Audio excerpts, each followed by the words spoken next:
I just came out here to implement a few changes that kind of occurred to me after I was thinking about it a little bit and decided that it's a good time, while it's still fresh in my mind, to do these so that it's going to be working the way I want it to work until I get the newer version made. And I'm definitely going to make a newer version, except it won't be anytime soon. It'll be after I build the new table saw. I've decided that as well. So, first thing I did was I figured that the best way for this thing to operate is to lift it up even before I get the material. Lift it up, and then to make it so that it would stay up, as I added small wedges down here at the bottom. I just glued those on and they're still drying. That's the reason why the clamp is still on there. So basically you lift up on it, it stays up in place. You slide the sheet into where you want it to be, and then you cut it. Now, the thing about sliding the sheet into where you want to cut it is you need a mark on the outside here that you can easily measure back from. So I've yet to determine, well, I can measure it with my tape, what that distance is, and it's a little bit less than 2.5, but I want that to be a number that's easier to remember. So if I make it 2 3/8, that will be easy enough. I can mark that right on the jig here. I can measure back on the piece that I need to cut and line that up with this edge here and make my cut. But that does involve me recutting the width of the jig down to that size, so I wind up with that. Same thing goes on the other side. I want a simplified measurement, and it's a little bit more than 6 over here, so I'll cut it down so that it actually is 6, and that way if I have a piece projecting off the end here, I can line it up with marks on this edge and make my cut. Likewise, I've moved the sheet over to the maximum width that I can without hitting this support here. I line up my saw at the end so it clears the work, and I mark the end. I marked that twice actually, because the first time I went with the fence in the original position. After I repositioned the work and reset the fence to that position, I made a new mark over here.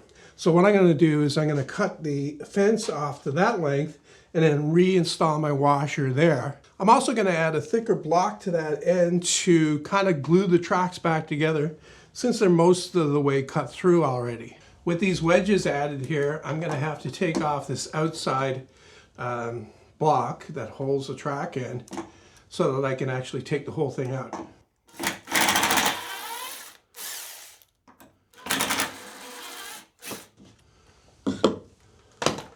I think that's dry enough now anyway. I had to take the one off the other side too, of course. It slides up now. Now I can bring this over to the miter saw and trim off this end after I take that washer out. That is. As far as the washer goes, I think it's the most elegant way to stop the saw. I was thinking first to put a full length block here, but the problem is if this fills up with dust, the washer won't stop me from quickly sweeping it out with a whisk broom.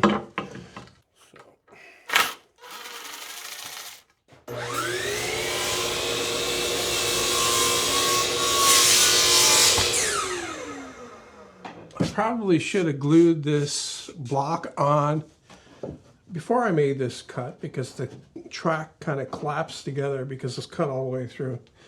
But live and learn, right? You think I would have learned that by now. You know what? I make mistakes, just like everybody else that does this kind of stuff. So I know a lot of people say that, well, it's good to see you make mistakes, but you know what? When you're filming it, all those mistakes can disappear in the editing or in the redos. You can always come back out and redo something. Some are harder than others, but for the most part, you can get it done. Okay, I'm going to clamp that up, and then I'm also going to drive screws in from the other side to hold that in place. I also got to cut off the end of this wedge, and the same way I cut them in the first place, and this with the grinder and the zip cut blade.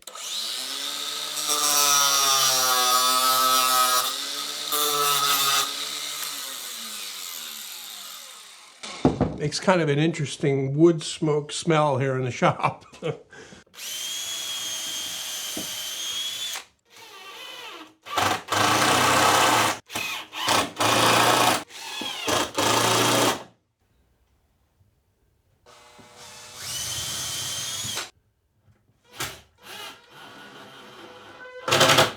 All right, now that those things are done, I can rip the fence down to make it the right distance from this edge of the track over here. I said before it was going to be 2 3/8.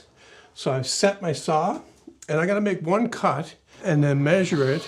If anything, I'm further away than I should be. So it's sneaking up on the cut again. Now when I'm cutting this, I have to make sure that I'm not pushing in on the side here too much. Otherwise, it will collapse that track together and I won't wind up with an accurate width.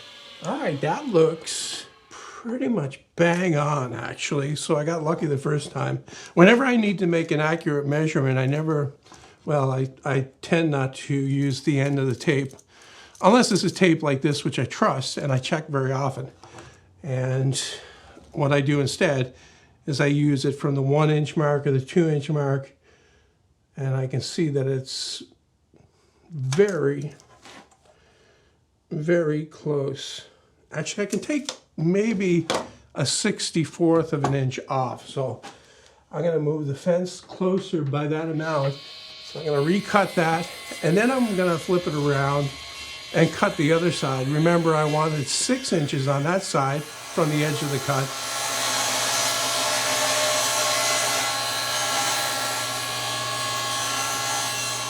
So once that's done, I can put it back in the track, and I'll have those measurements to reference from now on, and I'll just write those right on the track itself. Okay then, I'm going to test it out now and see. Holds itself up. That works great. I'll be able to feed the material in and then just put it back down on top of it again. I've made the track accurate for measurements. 6 inches on this side, 2 3/8 on the other side.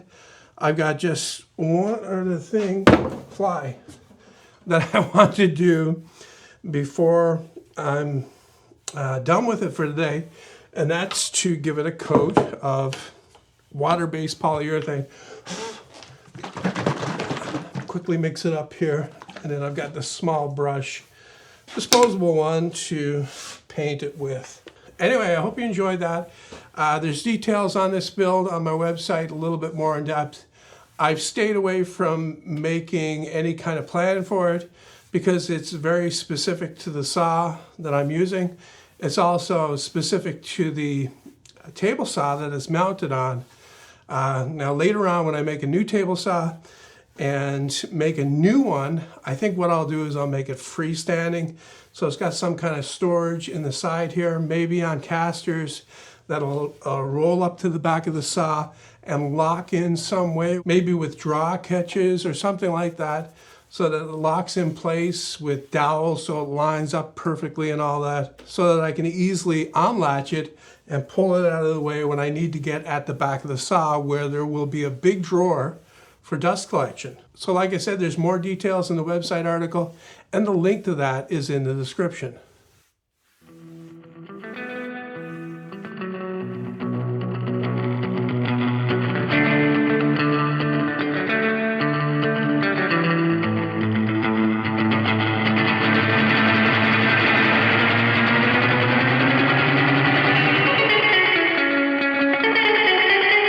That's all, folks.